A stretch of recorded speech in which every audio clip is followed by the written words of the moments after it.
Baik pemirsa, masih di Damai Indonesiaku spesial Ramadan, masih dengan tema besar kita kemuliaan bersedekah di bulan Ramadan. Guru-guru kita sudah siap dengan jawaban-jawaban yang insya Allah akan ditanyakan oleh para jamaah yang ada di sini. Saya persilakan Bapak Ahmad Sucipto yang akan nanti insya Allah akan dijawab oleh Abah Rotbahar. Silakan.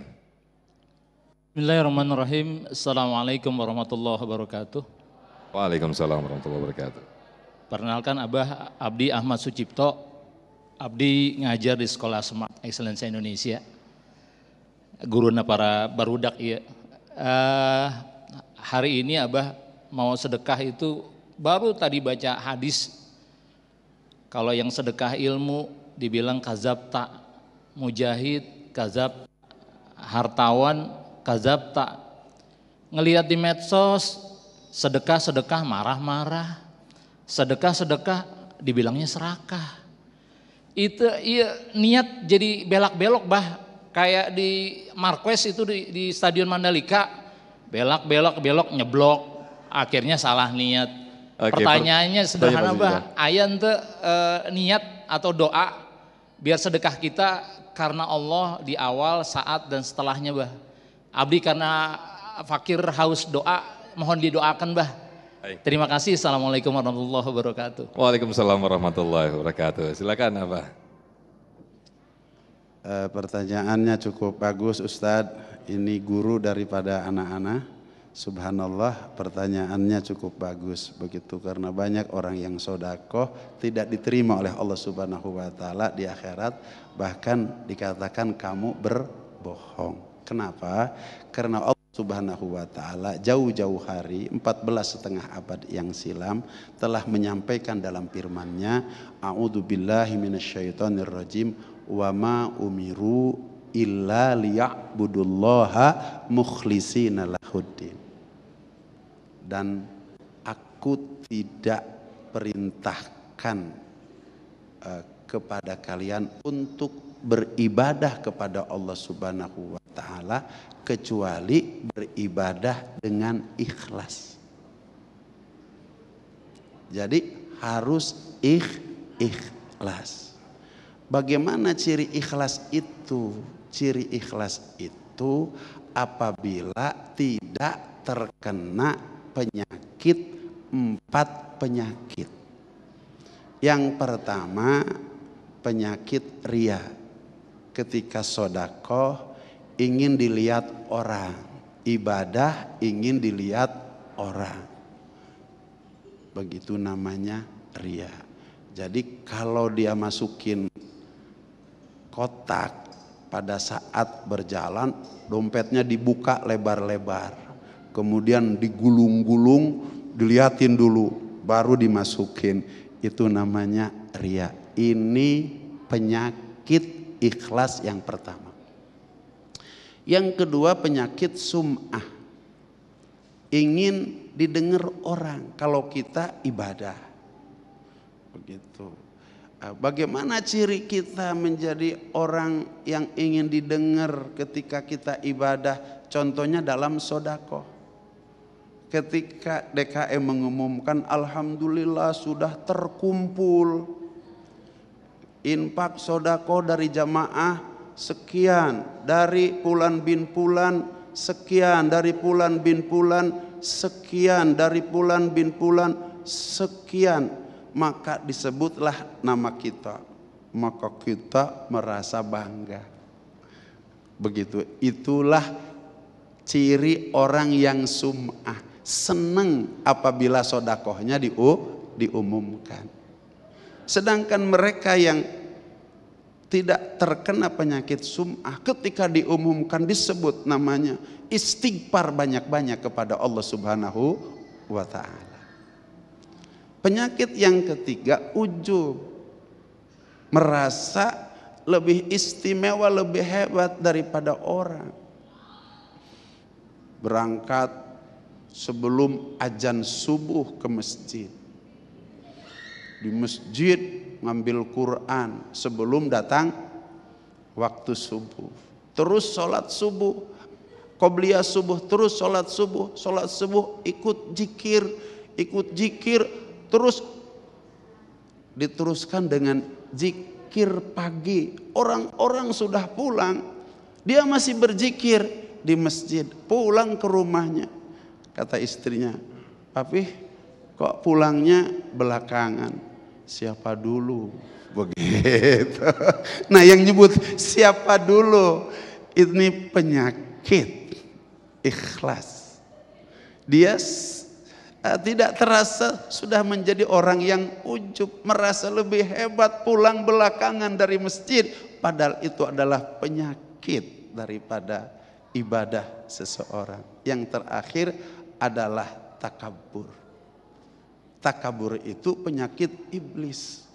Makanya iblis itu adalah oleh Allah Subhanahu wa taala dilaknat, di akhirat nanti akan dimasukkan ke dalam api nerakanya Allah Subhanahu wa taala karena memiliki sifat takabur. Ana khairu minhu.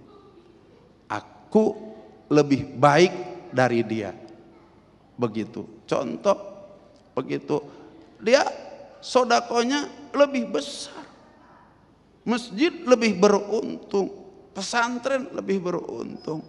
Tapi dia setelah sodakohnya lebih besar, dia merasa aku yang paling hebat daripada kalian.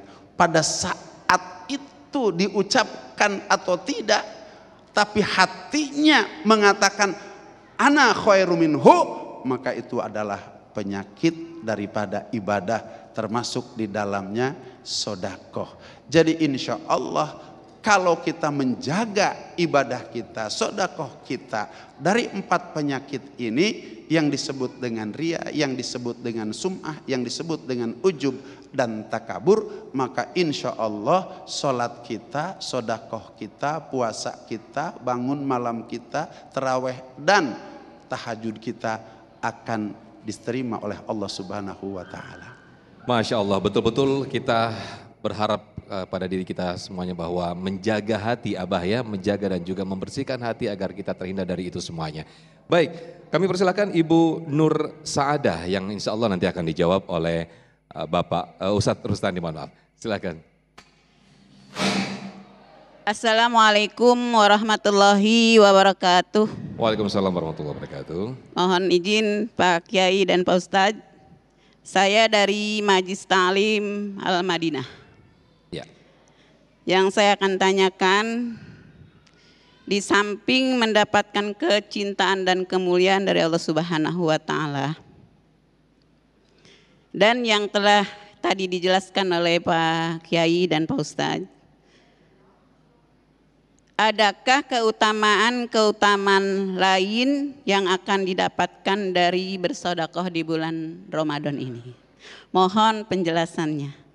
Atas perhatian dan waktunya yang telah diberikan oleh saya ucapkan terima kasih. Wassalamualaikum warahmatullahi wabarakatuh. Waalaikumsalam, terima kasih Ibu Nur Saadah. Fadhal Ustadz Rustandi.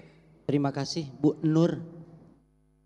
Baik, tadi saya sudah sampaikan bahwa ketika kita bersedekah di dalam bulan Ramadan akan Allah ganti dibalas dengan 700 kali lipat. Itu garis secara umum, bahwa itu akan Allah ganti kepada kita sebanyak 700 kali lipat. Manfaat dari bersedekah di bulan Ramadan itu pasti akan memiliki kesamaan, sama manfaatnya. Cuman kalau faidahnya itu lebih besar di dalam bulan Ramadan. Kayak tadi saya sampaikan, ingin kita bersedekah, ada orang sakit pengen sembuh, pengen cepat sembuh nih, sedekah gitu. Makanya ada hajat, pengen hajatnya cepat dikabul sama Allah, sedekah. Itu manfaat secara umumnya. Makanya kalau secara khususnya Nabi yang menyampaikan bahwa orang yang bersedekah di bulan Ramadan itu dilipat gandakan sampai dalam 700 kali lipat gitu. Dan intinya bagi kita, saya menyimak dari Abah saja tadi, sodakoh mah sodakoh saja, merek mah merek wae, ngasih mah ngasih saja. Nanti yang memperhitungkan itu Allah yang akan menilai kepada kita. Ma yalfizu min qaulin ila ladaihi raqibun atid. Tidak ada satu kata tidak ada satu perbuatan yang tidak dicatat oleh malaikat raqib dan atid. Tuh Bu, ya ngasih aja dah. Yang jelas pengen disebut orang soleh itu bukan hanya hablum minallah, tapi hablum minanas. Sholatnya rajin, baca Qur'annya rajin, tadarusnya iya, iktikafnya iya, tapi koret. Tak termasuk orang soleh. Dermawan iya, sosialnya tinggi, tapi sholat enggak, puasa enggak, bukan orang soleh. Orang soleh itu yang hablum minanasnya baik, hablum minallahnya pasti. Di mana ayat wa aqimis sholah pasti kesananya wa atuz zakat. Dirikan sholat, keluarkan zakat. Ulah tibang getol doang sholat, ari koret mah teu jadi soleh. Tetap harus hablum minallah baik, hablum minanasnya juga baik.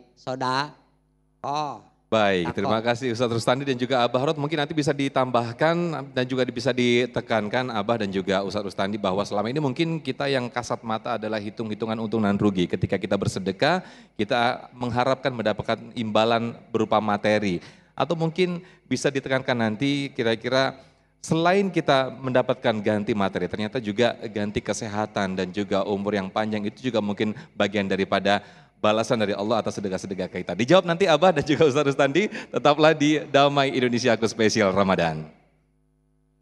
Ku bersujud kepadamu, memohon ampunanmu. Adakah jalan untukku untuk kembali padamu? Akulah para pencarimu, ya Allah. Akulah yang merindukanmu, ya Rabbi. Hanya di jalanmu, ya Allah, tempatku bersama hidupku. Akulah para pencarimu, ya Allah. Akulah yang merindukanmu, ya Rabbi.